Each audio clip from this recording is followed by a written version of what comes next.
Sands and Jim Jones for Veterans of Politics. My mic was not on. I just don't know sometimes. I come in here and I think everything is set up, and it's not. But I'm here. Jim, how you doing? No, pretty good. A little under the weather today, but other than that, I'm hanging in there. Man, is that better than being on top of the weather? Yeah, probably so. Hey, we're going to have two guests today. Kevinn Donovan, who's a candidate for Clark County School Board Trustee, District A, and a Veterans in Politics endorsement recipient. And we're also going to have James Clinton, candidate for Clark County School Board Trustee, District E. So we're going to be talking education today, Jim. Yeah. You know anything about education? Not much. I was educated in the public school system. Wait, really? Yeah. You were in school, what's that thing called? School what? Huh? School trained? No. No? I thought you were. No, not me. Oh, okay. You have any rants? Well, I guess I'm going to try not to pile on because no one really knows exactly until we figure out all the intelligence reports and stuff come in, but it just doesn't seem to me like that Arab Spring worked out all that well. If you figure we're at 25 embassies that have been attacked now. In the Middle East? Well, it's even spread further than the Middle East. There was actually in England now and in Sydney today as well. Really? Yeah, wherever they have a large Muslim population. So I guess they're outraged about some film that was produced back in June or something, some anti-Muslim film. Do you think that has anything to do with the president? That if they feel the president of the United States won't do anything, then they feel it's like a bully in school. You know, you got a bully in school that goes around beating up people. And then if the bully gets beat up by somebody else, then nobody respects the bully anymore. This is true. I mean, I think it has something to do with that. I think a lot of it just has to do with the fact that they realize that we're in a tough spot. No matter what we do, if we do something dramatic, then we've overreacted. If we don't do anything at all, which we're not right now. I mean, for me, honestly, the thing that confuses me is the situation in Egypt. When specifically asked, the administration was asked, will you cut your $1.5 billion a year funding to Egypt because of this? And they said, absolutely not. Well, why not? If they can't hold up their part of the bargain and even help police so that our embassy is safe, then why should we be paying them that much money? It confuses me. You know, that's also with the hundreds of millions of dollars that goes into Pakistan and to help them fight terrorism, and they found out that bin Laden was sitting right there in their country. And I don't think they cut any money from that either. No, they didn't.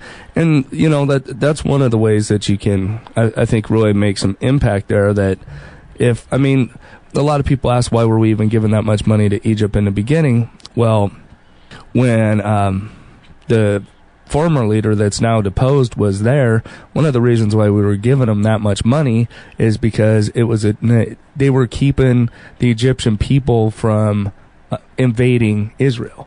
So it was basically peace. Payoff. Yeah, it was a payoff. And now, if that payoff isn't working anymore, then take the money back. I mean, I think we can use it here. Absolutely. So how you feel about pro-choice or pro-life? That was a big topic on Facebook past week. Yeah, that's one of those topics that it's very hard because I don't really honestly believe personally that there's a real clear-cut answer that will work for all of society. I think that is such a personalized, passionate debate that has to be taken pretty much on a person-by-person account. Where I do fall as far as government funding goes is I really believe that when you talk about government funding, you're talking about all the taxpayers' money. So if you don't have a majority of the people in the country that agree with, for instance, Planned Parenthood providing any type of abortions at all, even if that is a real minor service, a real small part of what they do, if the majority of the taxpayers don't agree with it, then the federal government shouldn't fund it. And that's not to say that Planned Parenthood would go away. It's just the people that believe that strongly, that that's a service they should provide, should kick in. You know, I mean, there's all these actresses and actors and stuff in Hollywood and the George Soroses of the world. They have plenty of money. So if they want Planned Parenthood to stay the way it is, how come they can't raise funds and donate it to Planned Parenthood? And that way the taxpayers aren't on the hook. You know what? Well, this is how I try to analyze it in my mind. The conservative base is for limited government and no government intrusion in your life. If that's their platform, why do they take an opposition of telling a woman what she can or can't do with her body? Well, and that's a debate that I've gotten into, heated debate several times with my Republican colleagues. I'm like, it works both ways. You can't say that from an economic standpoint that Democrats intrude too much on your life. They should just stay the heck out of it and only worry about defense and roads and don't tax us for anything else. So they're conservative on the economic standpoint.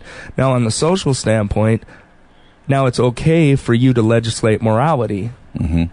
It's got to work both ways. So I agree with you on that, and I've had that discussion before.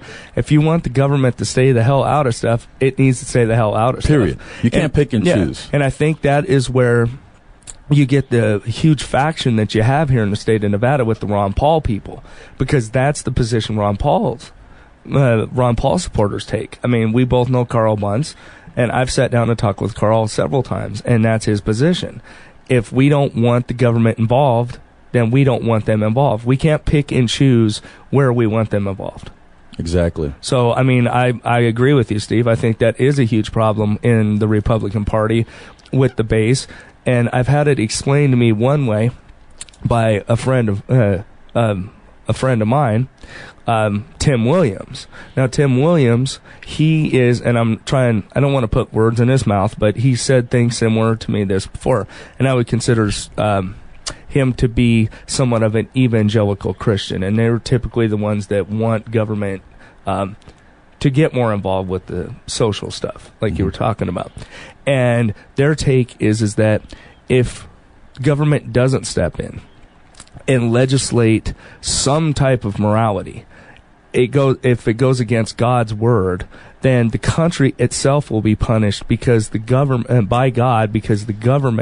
is allowing something that is against the word of God to occur. And that's where that evangelical base comes from. But I'm not supporting them one way or the other. I'm just saying that that's right, where they draw their idealism. I don't think politicians or anybody that claim to be in politics should push their religion down people's throats. You know, because everybody has their own God, right, whether it's Jesus Christ or Muhammad or the sun god or whatever god they might have. And I don't think it's right for any politicians to push their religion down anybody's throat and say, based on my religion, I'm going to go with this outcome or this decision, because everybody's religion is just not the same. Right, and that's true. And I think what they come down the line on that one is that while you may be right in that, they also have a right to their own belief. Right. So if they are elected to office and they are evangelical Christians, then they have a right to run on whatever platform they want. And then at that point, it's up to me and you to decide whether that's an individual that we would vote for. But at the same time, what's good for your family may not be good for my family. Yeah, you know, and what's good for my family may not be good for your family. So because this is good for your family, that doesn't mean it's good for society as a whole. And then you should respect other people's decisions and viewpoints on what they want to do with their family. Because I'll be damned if government's going to come into my house, tell me what I can or can't do, you know. As long as I'm not out there murdering anybody, I don't care. Don't come to my house, tell me what I can or can't do. If I feel that my 16-year-old daughter screwed up and had sex with somebody, but she was drunk and now she's pregnant and she doesn't want to have a child, and I believe that child, if she does have a child, regardless, it was just going to screw up her life, and we decide as a family that we want to have abortion, don't come to my house and tell me we can't. And that's exactly how I look at it. Correct. And you know, and that's pretty much where I come down on too. Personally, I used to be very strong pro-life. And I think for the most part, all of us are pretty much the same. Most people are pro-life. It's just, at what level are you pro-life? Like, for instance, like the situation you just described. That's an unfortunate situation that occurred, and you would agree to that, correct? Right. That wasn't the ideal situation. So it's not like you're saying, well, I'm pro-choice, and I don't care if my 16-year-old daughter goes out and gets drunk and has a kid. Right. That's not true. But sometimes situations occur where all people, mistakes happen, right? I'm not saying that happened to my family. It didn't. That was just hypothetical. I know, but I'm just saying in a hypothetical situation like that, the same thing. I used to be really, really strong pro-life. I have a personal situation that occurred with my someone I know very well. And I'm not going to name names on air because I don't want to embarrass that individual, but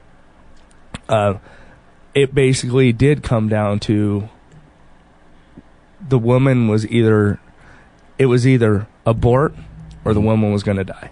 Right. And before that, I was so young and idealistic that I was like, well, I actually made comments like, well, then that's God's will. Well, that's easier said than done. When I was faced with that circumstance, there was no question what we were going to do. Mm-hmm. None whatsoever. Now, does that make me a bad person? Does that make me pro-choice? I think it makes me pro-life, and I just want abortions, like anything else, to be as limited and as rare as possible. But if it does need to occur, let's make sure it's in a safe manner to where the woman's health is taken care of. You know, what I don't understand is how the conservative base really advocate for the unborn. Although they say it's born human in the womb. Okay, that's great.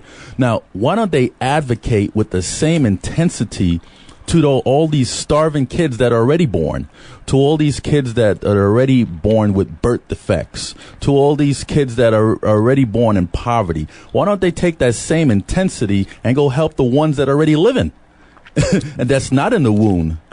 That's what I don't understand.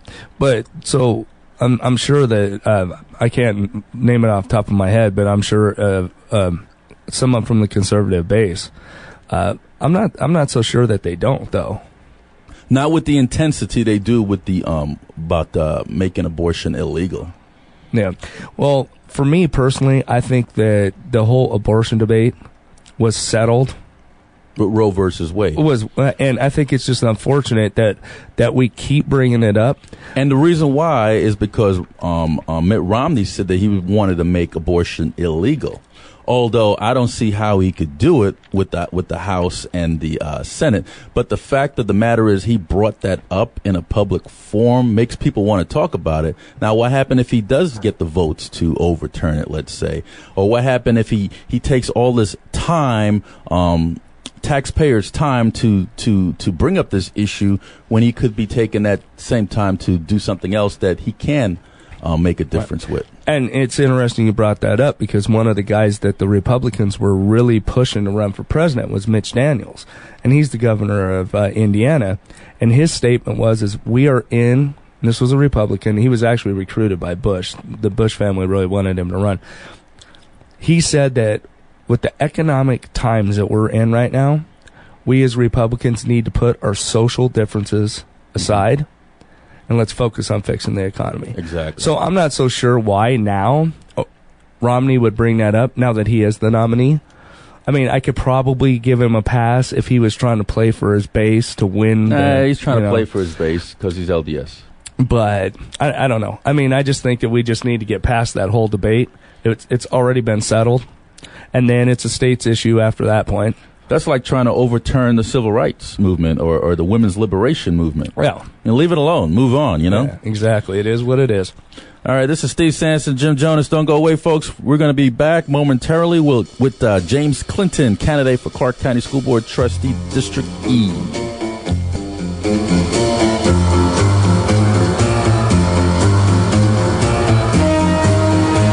Hello, my name is Steve Sanson. I'm the president of Veterans in Politics International. This country and state are in trouble with budget cuts, unemployment, foreclosures, teacher shortage, dropout rates, terrorism, and a loss of military service members. The outcome of this election will profoundly affect families, both military and non-military. Military men and women are dying for other countries to have the right to vote. As a former member of the United States Marine Corps and the Army, I know how important it is to keep the voters informed. Log on to the website veteransinpolitics.com. All Americans of voting age need to not only vote, but research your choices.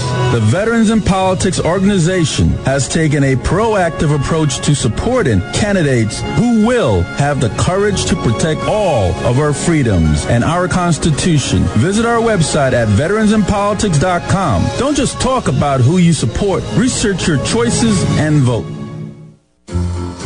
This is Jim Jonas asking you to listen to Veterans in Politics. Veterans in Politics is a weekly broadcast internet talk show hosted by myself, Jim Jonas, and Steve Sanson, president of Veterans in Politics Incorporated. That airs every Saturday from 2 p.m. to 3 p.m. at www.vegasallnetradio.com. Veterans in Politics' sole purpose is to teach, educate, and inform veterans on issues and the candidates that will affect them. Too many politicians say they support veterans and their issues, but their actions tell a different story. Here at Veterans in Politics, we will expose these politicians by giving them a chance to come in and explain their actions to veterans so veterans can truly make informed decisions. Listen every Saturday to stay informed and to hold politicians accountable for their votes.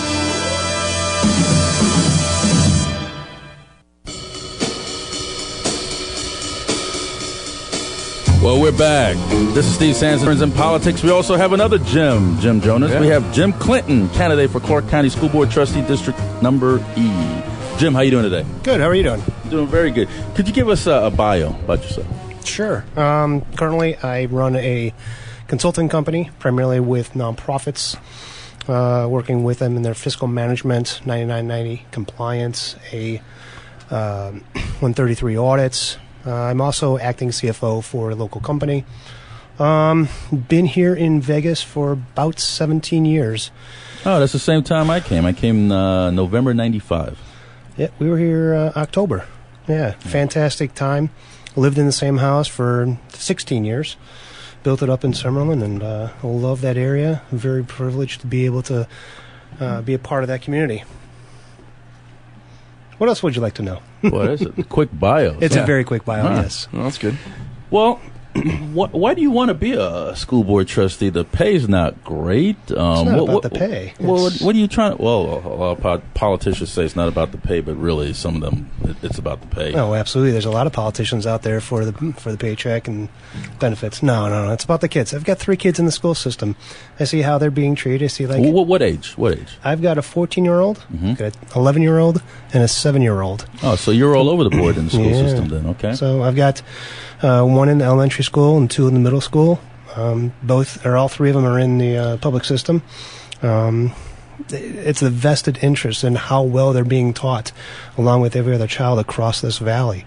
I want to make sure that they've got the best skills possible given to them, so when they graduate high school and eventually on to college, they're able to be leaders of our own society. So you show up at a lot of these school board trustee meetings, I take it? I've been to a couple, yes. Okay, and so what pissed you off? Why are you running? It goes back to John Cole. John Cole is a business friend of mine, and he approached me last fall, said, hey, you know what, I'm not going to be able to run. I need someone to find that I can support, I can back, I can appreciate. And I said, I'll look at it. Looked at some... different things, talked to some administrators, rallied around some people that were in politics, and I said, is it worth it? And they said, yeah, because you've got the passion, you've got some backbone, you've got the business background that can bring great value to the board. You would be a great asset to the school board. So District E is a vacated seat, right? It is. Okay. Terry Janison was the last elected official. She's been gone for almost 2 years. We had John Cole appointed. Right. He had to resign, move away. And now we've got Renee Cantu, which, I met with him last week. Bright individual. I'm very glad that he's taken over the reign for the next few months. Are you satisfied with the current Board of Trustees and direction that they're going? there's some areas of opportunity. And what are they? I think that they all have great passion for the students, great passion for the teachers, but I think they're lacking some business background so they can make educated decisions on contracts, on questioning where finances are being spent, where we can create efficiencies. And it's something that is lacking. John Cole is the last person to be able to do that, and without him on the board, we need to have someone back on there that can question those financial issues that we're all facing. Economic times suck. Excuse my language. It's just horrible. And we need to be able to find better ways to spend our money. Stop raising our taxes and spend the money the right way. What's your education background? I've got a bachelor's in accounting and business management, and I've got a master's in accounting and financial management as well. Well, I was told that a lot of these construction contracts are basically they're kind of backroom deals. Is that true? Is that a true statement? I can directly talk about that. I was with a construction company called Core Construction, and one of our primary companies we work with was the Clark County School District. We built a lot of the schools around here. It was all above board. They were all hard bids, meaning that the lowest bid won the deal. And there are a lot of times that we weren't the lowest bid and we didn't by just a couple of $1,000s. And it happened to be that anybody had the lowest bid on a school got the job. Right. And primarily there are about 3 to 4 different builders in town that were able to do that. But you know something, Jim, they always say you get what you pay for. Sometimes is the lowest bid the right person to go to? Okay. No, it's not. And I don't believe that hard bid is a great way to build anything. I think that something called design build is much better. It's a collaboration with engineers, construction, and owners, and then you're able to get the best value overall. It may not be the cheapest price, it's not going to be the most expensive price, but it's a way to be able to build with all 3 things in mind.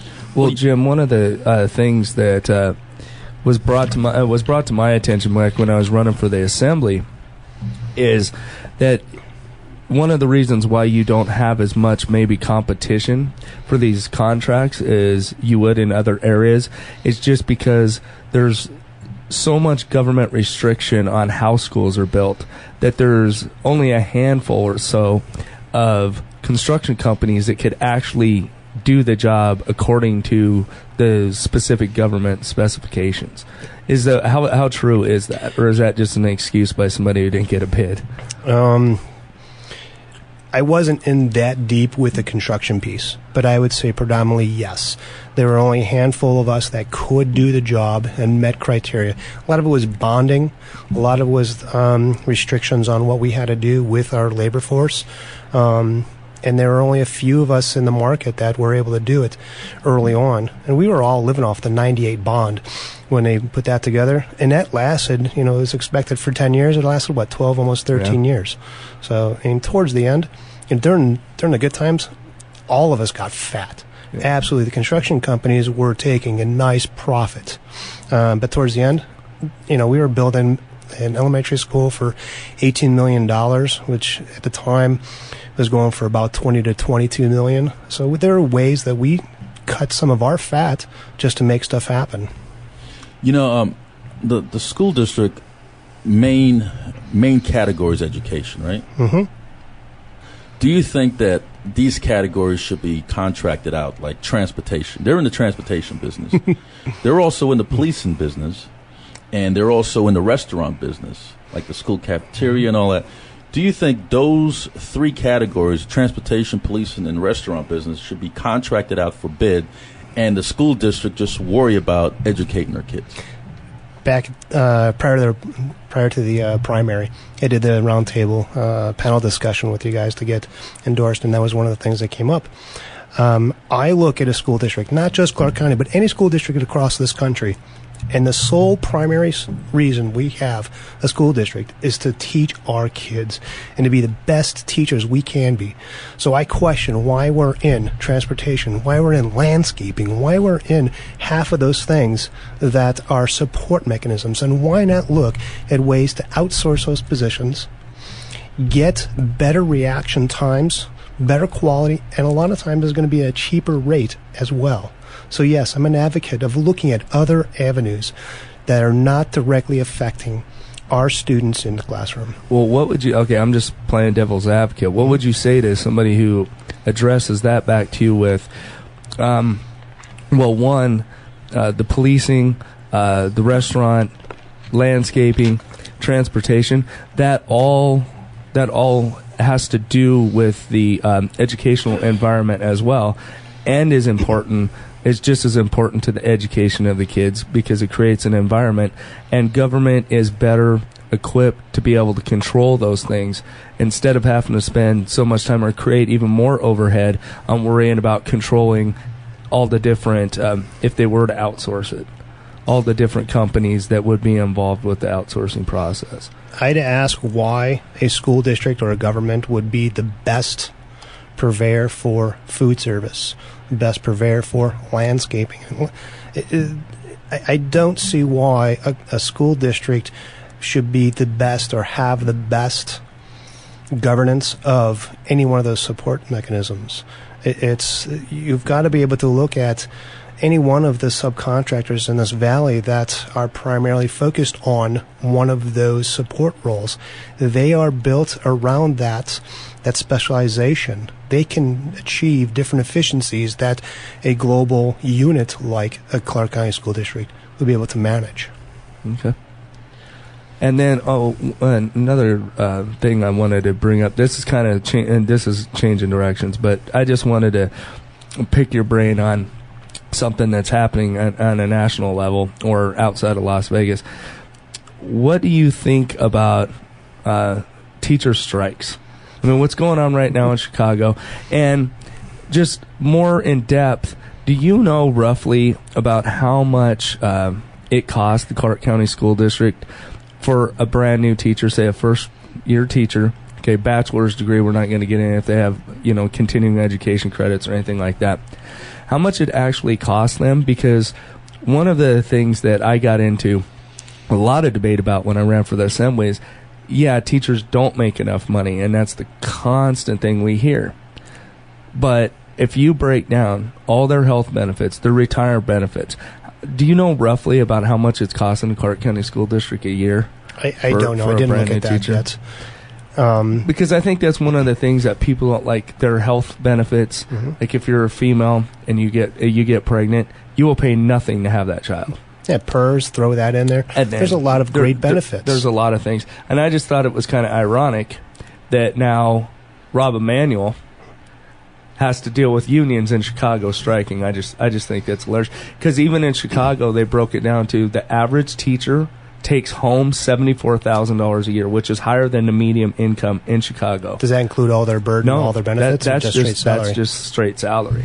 So what could you do as a trustee to kind of, I'm not saying pick on teachers, but just bring it to light to the teachers that, hey, you know what, your compensation levels are really not that bad.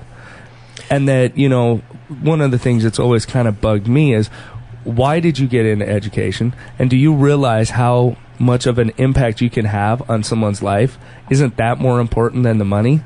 Because I still keep in contact with several of my former teachers, and I can tell you each one of them changed my life at some certain level. And they weren't in it for the money. I would agree. Teachers affect so many different lives across the country, let alone the world. Our children spend more time inside the classroom than any other place, including with me. My 3 kids, I barely get to see them more often than their teachers do. Absolutely, they have more impact. But we need to be able to create a support system, a focus around a family unit where we need to be able to engage with those family units. We need to be able to have some type of a mechanism where all of us are working together on the same focus of educating our children and be able to help them become leaders. Back to your question on the strike in Chicago, I think it's a disservice to the kids. And I understand the philosophy of unions. I understand the philosophy of strikes, but it's detrimental to a student to have a period of time that they see their teachers out there picketing against what should be happening. And it's a complete disservice. And shame on both unions and boards for not being able to come together and be able to collaborate and fix something and talk about something. It's... Yeah, and the thing that really burns me is I have found some interesting statistics on that strike. 70% of the kids in the Chicago school system, 70% aren't reading at grade level. But the teachers are complaining that they're not making enough. If a coach doesn't win, he gets fired.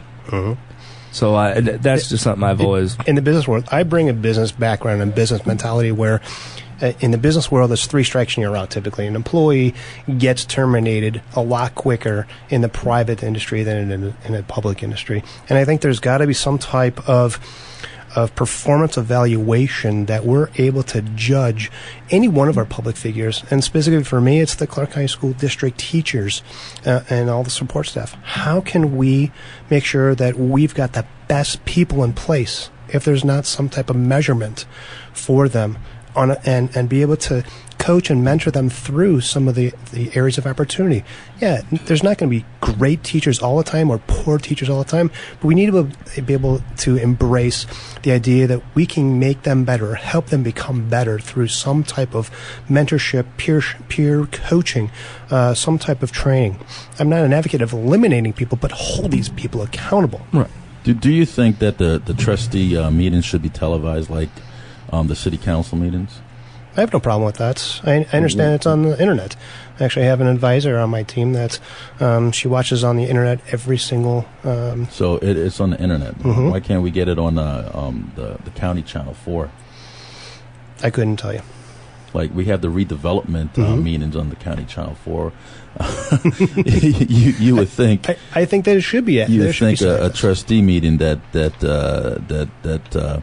surrounds the 5th largest school district in the nation and rank 50th as far as education is concerned would want parents to know exactly what's going on with their school board. Absolutely. I think it should be televised. Or they need to have a lot of access, and there needs to be open dialogue. Now, there's going to be some confidential discussions that should not be in the public view, but predominantly you need to be able to have open dialogue with the community. It's their money. Why would you not want to have them be a part of that conversation? Maybe a lot of people don't want transparency to be taken in such a large volume that everybody be able to see what's going on. Maybe they just want a selected few to know what's happening, you think? I'm an advocate of accountability and transparency, where if you don't know what you're being held accountable for, right, you're spending my money, my neighbor's money, every other person's money in this valley.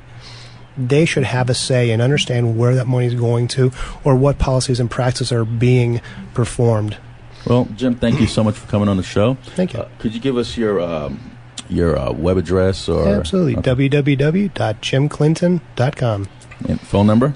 You can reach me at 702-461-2389. And I've got an email. You can reach me at jimclinton2@gmail.com.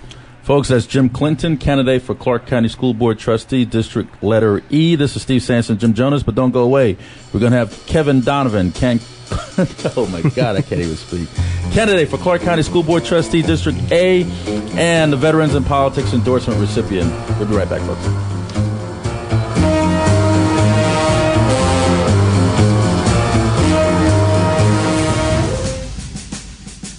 Did you see the press release Veterans in Politics sent out in support of Clark County District Court Judge Alicia Kadish to the federal bench? Yes, in 2008, Veterans in Politics endorsed 22 judicial candidates in the primary. Only 4 candidates did not become a judge. This was the same year they endorsed District Court Judge Alicia Kadish. Judge Kadish was one of the 18 of their endorsed recipients that is a sitting judge today. Yeah, they take pride in their selection of candidates, especially when it comes to our judges. Judges are the first line of defense, and they immediately impact our daily lives. I wonder if anybody knows that Judge Kadish was was appointed to the district court seat by former Republican Governor Jim Gibbons to replace former district court judge Joe Bonaventure. Yeah, as a jurist, Judge Kadish consistently demonstrates fairness, impartiality, and a dedication to upholding the law, regardless of whether she agrees with it. She follows the law and not legislates from the bench, which is what Republicans look for in a jurist. Yeah, it is ironic, to say the least, that Republican U.S. Senator Dean Heller is now blocking Judge Kadish's federal judicial nomination because she insisted on following the law. What he is using is a questionnaire Judge Kadish filled out in May 2008 from the group Citizens of Responsible Government. They asked Judge Kadish a question concerning the Second Amendment. The question they ask is, do you believe the individual citizen has a constitutional right to keep and bear arms? I remember that. Kadish responded, I do not believe that there is this constitutional right, but I believe that reasonable restrictions may be imposed on gun ownership in the interest of public safety. Of course, I will enforce the laws as they exist as a judge. That was a correct statement of law at the time. Individual citizens did not have a constitutional right to keep and bear arms. Reasonable restrictions could be imposed on gun ownership in the interest of public safety. Therefore, Judge Kadish's response demonstrated that she was well-versed and knowledgeable in this important area of the law.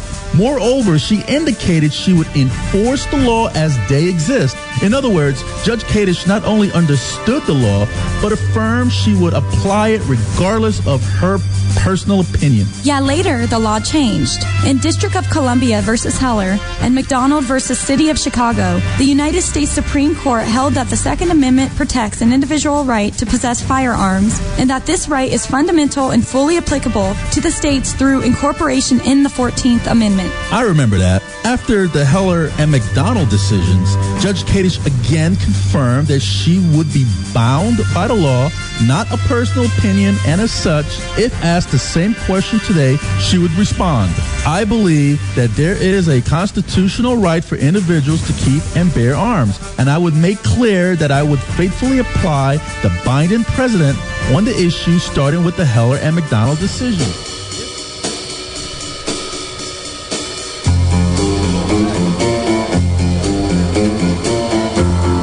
We're back. This is Steve Sanson, Jim Jones of Veterans in Politics. My mic shuts off by itself, Randy. Yeah. Well, we have Kevinn Donovan, candidate for Clark County School Board Trustee, District A. Kevin, how you doing today? I'm doing well. How are you, Steve? All right. You've been on the show like 452 times already, right? I've lost count. Okay. But I appreciate every time I do come on. Thank you very much. Kevin, could you give us a bio about yourself? Yeah, my name's Kevinn Donovan. I'm a resident down in Henderson. I've lived in Nevada since '98. Took a couple years off and moved to Oklahoma, and we missed it so much we moved back. So I have the luxury of saying we've moved here twice. I have 4 children, married to my wife Janine, fully invested in education with them. The oldest is 10, the youngest is 4, and all 4 are currently in the Clark County school system. Kevin, you ran for this position before, correct? No, I ran for state assembly before. I wanted to run for this position once before. I thought you ran for school board trustee at one particular time. I almost did, and my employer highly discouraged it at the time. So then they were kind enough to lay me off when the economy collapsed. So I was going to run back in 2008 and wasn't able to secure that. And so now's my time to win. So you were strong-armed then? You call it what you want. You know something? You're from the Henderson area, and that's why I saved this question for you. Okay. It has to deal with teacher-student sex. Okay, and recently we had an athletic coach who's going out with, and I believe she taught English. Mm-hmm. They were boyfriend and girlfriend, and then they invited a 16-year-old female student into their sexual circle to have a threesome. Kind of kinky for Vegas, ain't it? Yeah. But 16 years old, so out it's of not. the norm. And they gave her alcohol. So that's what's that? Delinquency to minors? How is it? Contributing delinquency to minors. And they gave her marijuana, which is illegal unless they have a medical marijuana card. That doesn't even work in the state anymore, right? So they gave her sex. They gave her drugs. and they gave her alcohol. Now, how do you feel about that? Go. Well, and you left one out. They also said she was the predator. I think the male teacher had said, she was the predator, a 16-year-old. Yeah, I think that's what he said in the paper. But that's tragic, and unfortunately, with 17,000 teachers in this school district, that type of thing is probably bound to happen. What I found most disturbing about the whole story is that the individual in question, and of course, this is America, you're innocent until proven guilty, but he seems to have.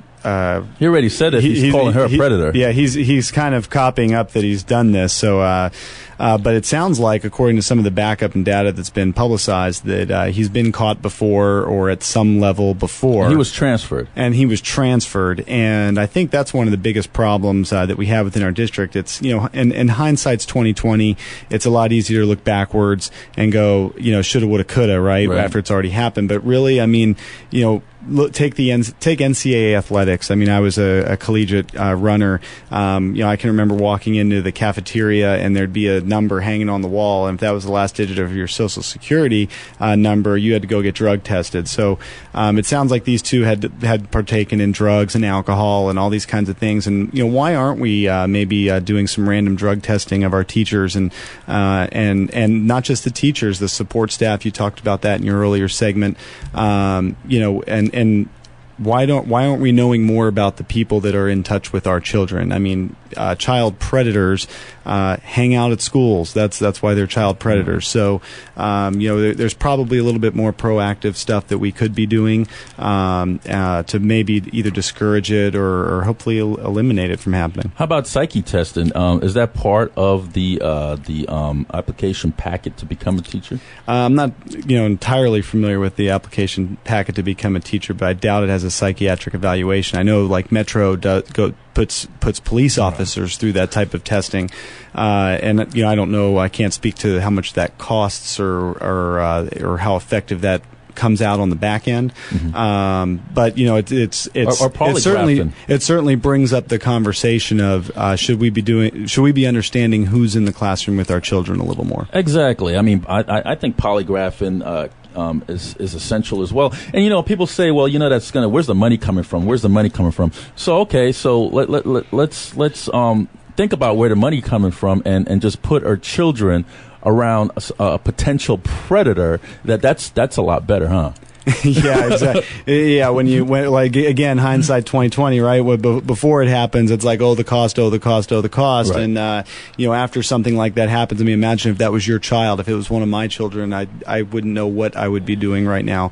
But certainly after it happens, the cost doesn't seem like it's that big of a deal, right?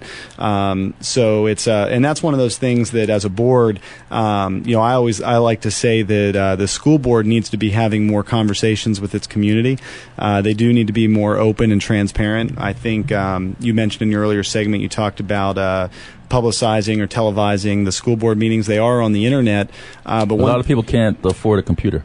Well, not only that, not only computer or TV, my district is a very rural school district. While it's Henderson is a big piece of it, and Silverado Ranch is another piece of it, the other pieces are Boulder City, Laughlin, and Searchlight. So not many people realize that if you watch a zoning meeting, kids that, oh my gosh, my child's going to have to spend 5 more minutes on the bus to go down the street. Well, don't tell that to a Searchlight family. Their kid's in high school has to take a bus from Searchlight to Boulder City to go to high school. So it's all relative, I guess, right? And what I'd like to see happen on the school board is, with technology the way it is today, there's no reason we can't open up high schools so that parents don't have to come to Flamingo and Pecos and have a meeting at the Greer Building. They should be able to go to their local high school and go do an open meeting, speak, and do that at their local high school. And that's what I'd like to see happen on the board to get it more open and transparent. So what do you think the school board could do about bullying in school? Because that's another huge topic. Bullying in school is it's a huge topic right now. There's a movie out recently about it. My child the other day, actually my oldest, she came to me, and this is in 5th grade. It's hard to even imagine. I can't. I used to beat up bullies in high school. I can imagine. I used to find out who they are and then go beat them up.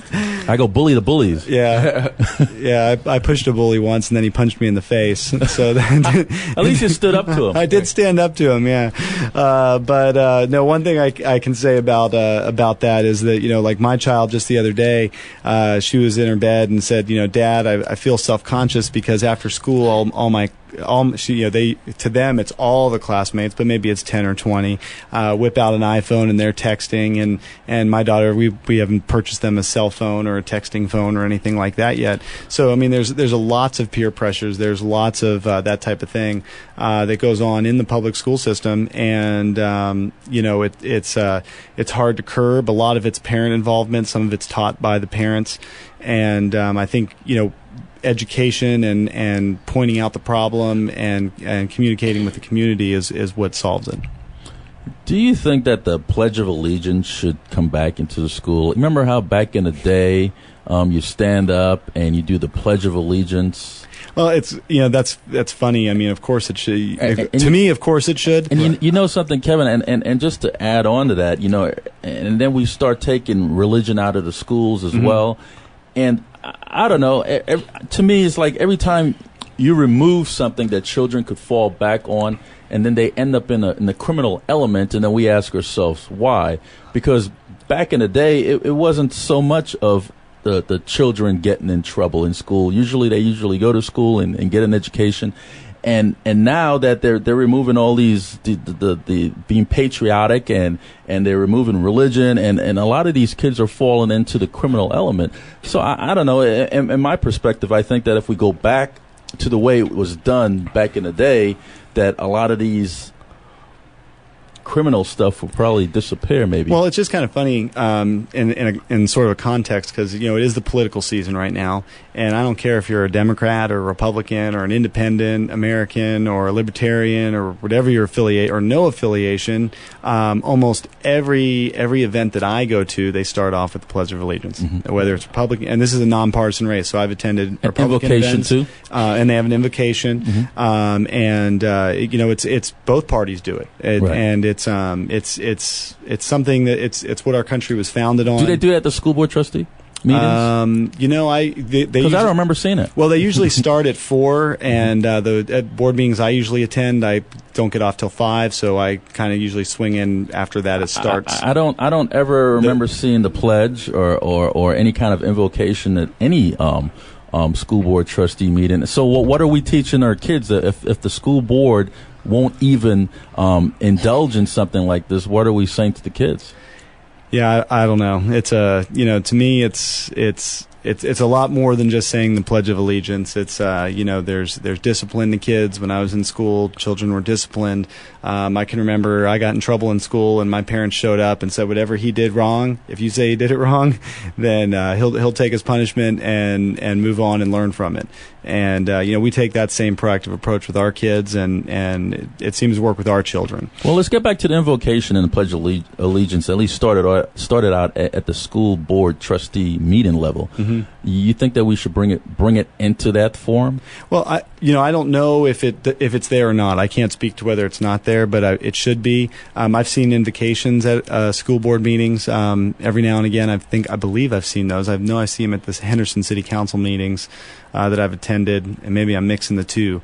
And yeah, they're at the city council meetings, but I don't remember seeing them at the school board meetings. I can't recall, so I don't know that I could really be a person that could speak to it or not if it's not there. Okay, let's say at a minimum the pledge should be there. Let's say we agree that it's not there. Do you think that we should have it there? Oh, I don't see why it'd be a big issue. I mean, one thing I like about our local Henderson Council that they do is they invite one, they say the Pledge of Allegiance, 2, they have an invocation, and it's always by a different religious group. You know, there's no objection to whoever's next in line to come and do it.